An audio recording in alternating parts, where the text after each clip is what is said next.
High বন্ধুরা, আশা করি প্রত্যেকেই ভালো আছো। আমি মোটামুটি ভালো আছি। পুজোর বছর এবছর 2025-এর কলেজ স্কয়ারের কি অবস্থা আছে সেটাই সব কিছু আমি তোমাদের সামনে তুলে ধরছি। তার সাথে একটা কথা বলতে চাই যে দেখতেই পাচ্ছ কতটা জমায়েত শুরু হয়ে গেছে ঠাকুর দর্শনের জন্য।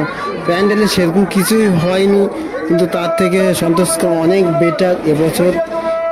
কলেজ স্কয়ারে যা করে দিয়েছে করেছে সেটা একদমই মানে খুবই বাজে একটা প্যান্ডেল করেছে। যাই হোক, আর এদিকে সন্তোষকে এত সুন্দর করেছে, তাও মানুষ প্রত্যেকেই জানে যে কলেজকে খুব সুন্দর করে প্রত্যেক বছর, এবছর হয়তো বেটার করেছে। তার জন্য দেখতেই পাচ্ছ হাজার হাজার মানুষের জমায়েত শুরু হয়ে গেছে। আর কেউ যদি আসতে চাও কলেজ করে, যত তাড়াতাড়ি আসবে তত তাড়াতাড়ি বেরিয়ে যেতে পারবে। এখানে কোনো সময় লাগে না, সময়টা একমাত্র লাগে হলো সন্তোষকর মিত্রতে। এখানে যা করেছে কলেজ কর তা তো আর কিচ্ছু হয়নি এবছর। তাই প্রত্যেকের কাছে একটা কথাই বলতে চাই যে কেউ যদি ঠাকুর দেখতে যেতে চাও তাহলে অবশ্যই যেতে পারো সন্তোষ স্কয়ারে। কলেজ স্কয়ারে আমার মনে হয় না যাওয়াই ভালো, কেননা কলেজ স্কয়ারে সেরকম কিচ্ছু নেই, জাস্ট একটা প্যান্ডেল করে রেখেছে ডিজিটালভাবে। ভেতরে একটা সুন্দর, সামনে একটা ফুলের মার্কেট, ফুলের একটা বাগানের মতো করেছে, আর কিছু জন্য জায়গা একটা সুইমিং পুলের মতো একটা ইয়ে আছে, সেই জায়গাগুলো একটু লাইট ফাইট করে। তাছাড়া কিচ্ছু নেই, সেরকম কিচ্ছু নেই। তোমাদের কাছে একটাই রিকোয়েস্ট, তোমরা অবশ্যই কলেজ করে না গিয়ে সন্তোষ করে যেতে পারলে আশা করি প্রত্যেকেরই বেটার হবে। আর আপনি যখন আসতে চাইবেন যে ওই দুটো জায়গার ঠাকুর দেখতে, এখন শিয়ালদা থেকে পুরোপুরি বন্ধ করে দিয়েছে রাস্তাটা।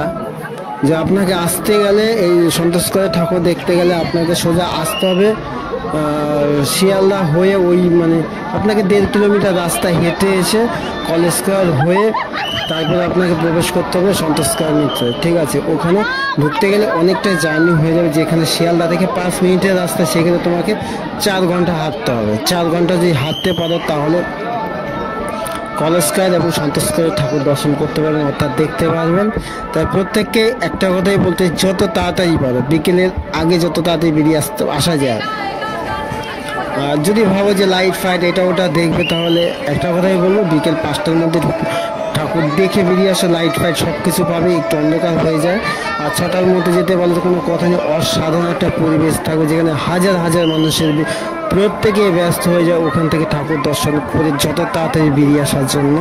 আর প্রত্যেকে যদি ভিডিওটা ভালো লেগে থাকে লাইক কমেন্ট অবশ্যই শেয়ার করবে। সবাই সুস্থ থাকবে, ভালো থাকবে, পুজো প্রত্যেকের ভালো কাটুক, এটাই আমার কাছে কামনা করি। টাটা, বাই বাই, সঙ্গে থাকুন, সাথে থাকো, আর অবশ্যই শেয়ারটা অবশ্যই করবে।